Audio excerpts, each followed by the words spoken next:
It's 2008. We're on the floor at the International Woodworking Fair in Atlanta, Georgia.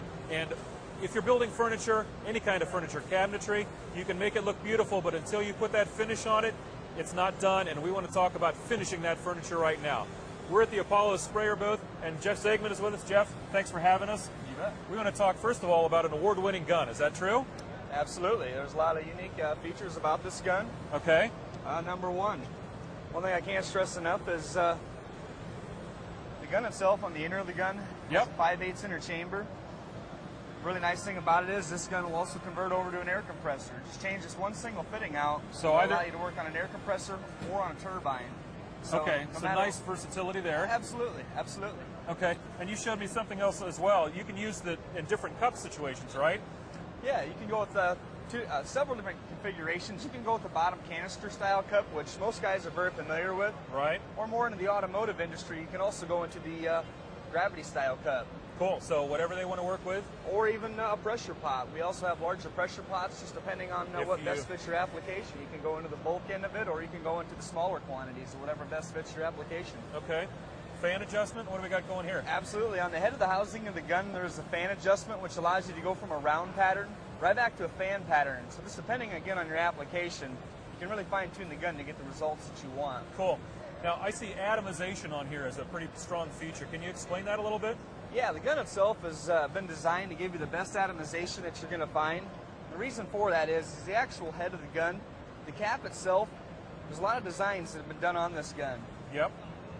Kind of hard to see it, but when you look at the gun, there's a lot of little tiny air orifices on the front of the gun, which allows you to atomize the product, breaking the particles down to give you the finest atomization you're going to get.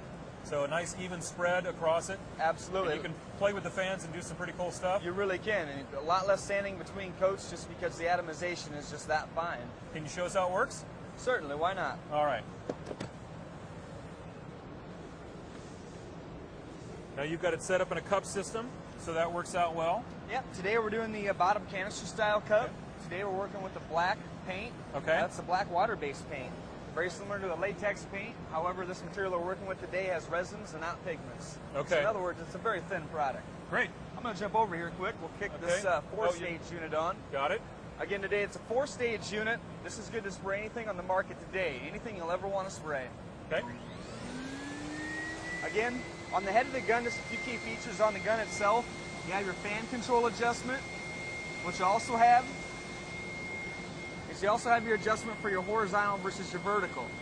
Really easy to adjust the gun. Okay. On the back side of the gun, you have your fluid control adjustment.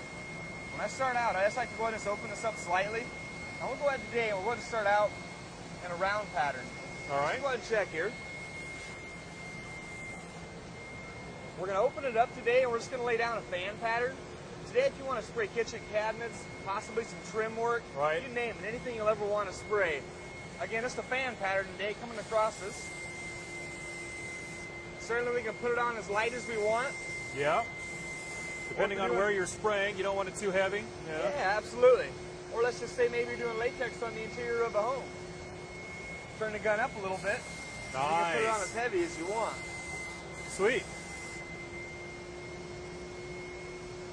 Just as you can see here. Okay. Okay, that's pretty good. I'm going to go ahead and cut the material back at this point. We're going to go ahead and rotate this over to a round pattern. Okay. So when you're trying to get in the corners of cabinets and such for your fine detail work, you can really tune this gun down to get the exact amount that you want. Nice. Let's just say today we're going to spray a face frame. Right away I'm going to rotate this back over to a fan pattern. I'm going to open my product up slightly, and I'm going to go ahead and come across my style first. Cool. Vice versa your rail. Either way you want to go with your rail or your style. Or if you have a real small area you want to do touch-up work on, let's say you have an old lacquer finish and you want to do some touch-up work on it. If you have a small area you just got to touch up, you can definitely come in a small area like this, rotate back over to a round pattern, and we're going to burn a small area in quick. Again, if you're doing a bumper in a parking lot, you can. Something like this is very practical. And with such very little overspray as what we get here, you can really see how fine a work that you can do with this thing. As light as you want. That's pretty accurate. Or certainly as heavy as you want. Sweet. A little bit more product. Or as some like to do, airbrush-like work. Okay. Huh.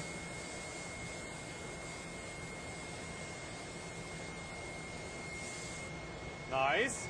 What's really impressive about this gun, no matter what your application may be, possibly working in the basement, working in the garage, the last thing we want is overspray. Right. And overspray is one thing we can't stress enough. So keep this in mind. When you work with the turbine, again, we're the Apollo company. We've been in the business since 1966. We know our equipment, we know our guns, and they work very well. When you take them home and you try them, even you will agree, they are the best sold today. Very nice. Not a whole lot of overspray at all. Very little. Very cool. Now, we were using this turbine, but I see a turbine over here that I think we want to talk about a little bit too. What's special about this one? Well, I'm going to shoot you straight. This is the latest and greatest from the Apollo company. It's got a lot of key features on it. Okay. Number one, we got a variable switch on this thing, which allows you to adjust the amount of pressure coming through the machine. Right. This machine today is actually computer chip. There's other ones out there made that they have inside what they call a rheostat. Right. And the rheostat isn't really as accurate as what your computer chip design is. This thing is accurate within a tenth of a pound is how accurate it is.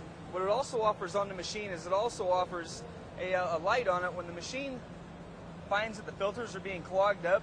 Right. There's a light on the machine that'll be green when the machine is clean, right, and it'll be red when it's clogged up. So you're not going to mess up your performance Certainly. by having a dirty filter. Absolutely. Now, this is actually sensitive to the atmosphere and the pressure that's going on too, which is huge when you're trying to lay down a nice finish, right? It doesn't matter where you take this machine, whether you're taking it into a hot environment or you're possibly taking it to anywhere you'll ever want to go with the machine. It'll good for your. The machine has no limitations. I'll be straight honest with you. It doesn't matter what the humidity, barometer. So it's an outstanding machine. When you want a perfect finish wherever you are, it's going to work out, and you won't have to screw with messing with each of the setups every time and spring from one day to the next. It can change so much that this is going to work with you and make it easy. Very cool. Some great stuff, and well, we'll call this a nice finish to this piece. Jeff, thank you very much. Thanks for your time. All right.